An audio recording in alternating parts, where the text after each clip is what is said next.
really, really energised and really enthused about this issue and realise that it's a very important commitment. You will also know that we've got COP26 in November, which is a climate change conference. We are hosting that in Glasgow.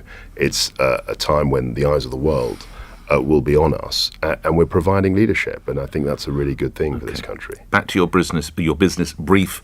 You know how much the pub trade is losing each day, do you, Secretary of State? Yes, I do. I mean, I speak to... £200 million a day. £200 million a day. Why would you even counter... What has been the purpose of the vaccination programme? Arguably a world beater, maybe Israel slightly ahead, but absolute. What is the bloody point if the pubs can't open on June the 21st, Secretary of State? As I've said, we're really, really focused on reopening on the 21st of June. If you were Prime Minister, you'd open them, wouldn't you? You'll remember. No, if you were PM, unless you had people dying in front of you and hospitals closing, you would open up, wouldn't you? We've got to look at the data, Nick. It's got to be in a safe way. Let's try one last time. If you were Prime Minister, and that day will dawn, one day will dawn, you would need the most horrific, and no one would wish that, you would be determined to allow people to start making a few quid again. Wouldn't you, Mr. Kwarteng? And that's exactly what the Prime Minister Boris Johnson is committed to doing. But he's got to look at the data. He's got to look at the evidence. You know that. I mean, if we reopen and then, for whatever reason, that's too premature, there'll be lots and lots of people asking, why on earth did you reopen? Why the hell did you do that? So it's a difficult balance, but as you know, we're committed to the 21st of June, but we can't guarantee it. That's what I'm saying. But what has been the purpose of the vaccination programme then?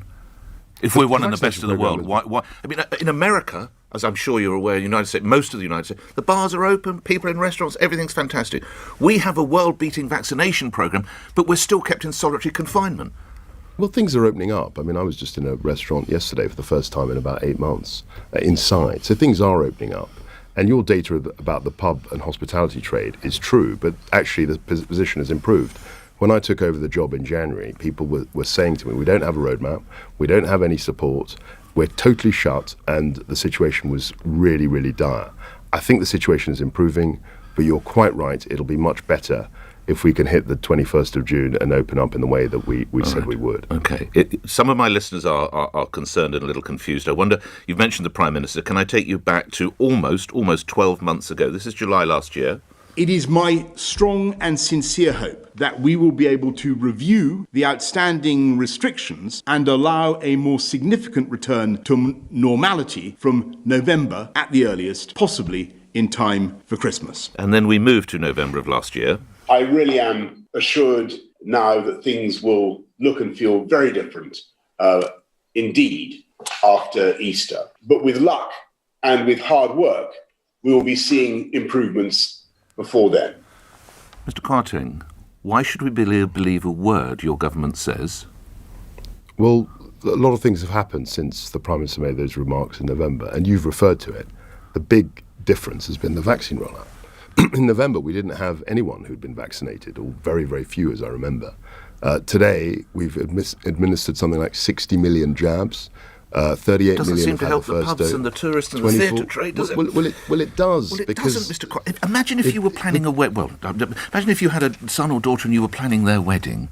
How do you know whether you can have your wedding in late? You just don't know. Where is the emotional intelligence? You all went to Eton. You've all got brains the size of Texas. Where is your emotional intelligence?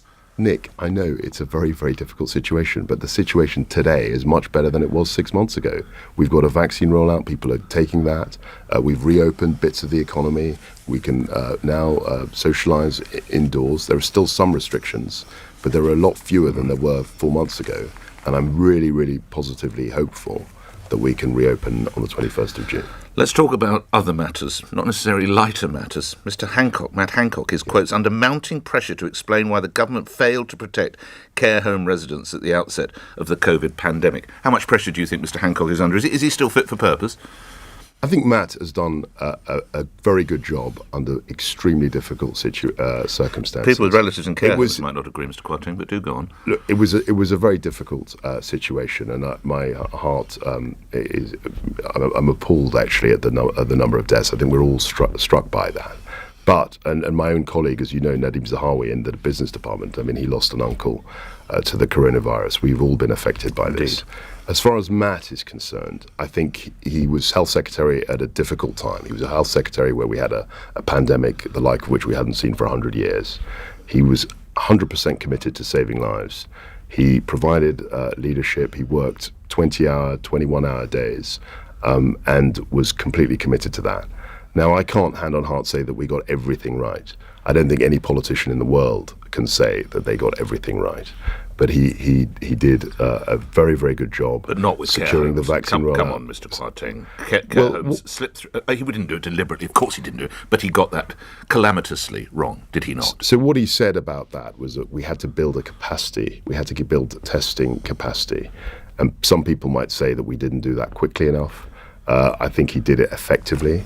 But there was a difficult situation. I wouldn't deny that. All right.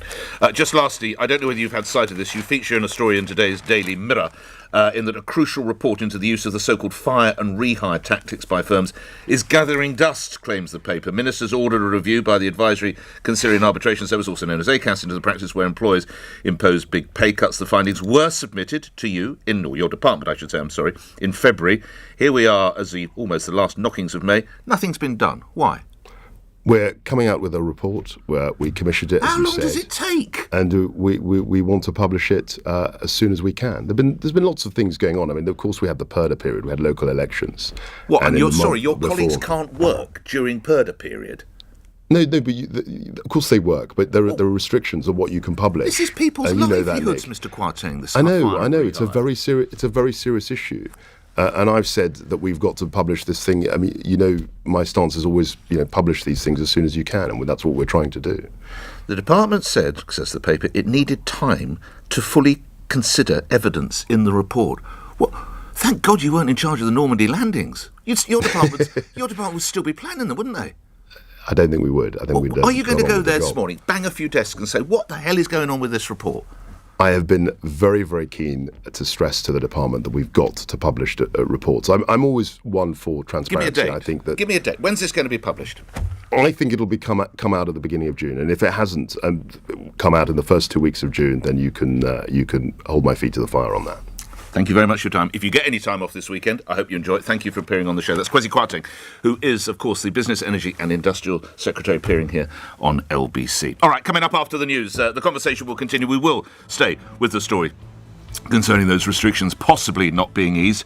We go to the story about China. Remember, as he was then, President Trump suggested that it was man-made, and now that seems to be gaining a lot of support for that idea. Also, where is the town or city where the traffic lights are going to be put to red all the time to allow pedestrians to cross? So pedestrians will always enjoy the green man all the time, and they'll only go green for the traffic when the cars arrive. But which town or city is bringing in that mad idea? And talking of mad ideas, the England rugby star Henry Slade isn't going to have the vaccine because A, he's fit, and B, he gets tested a lot anyway. Really? We'll discuss that as well. I suppose it's worth a try. We'll discuss that later in the show.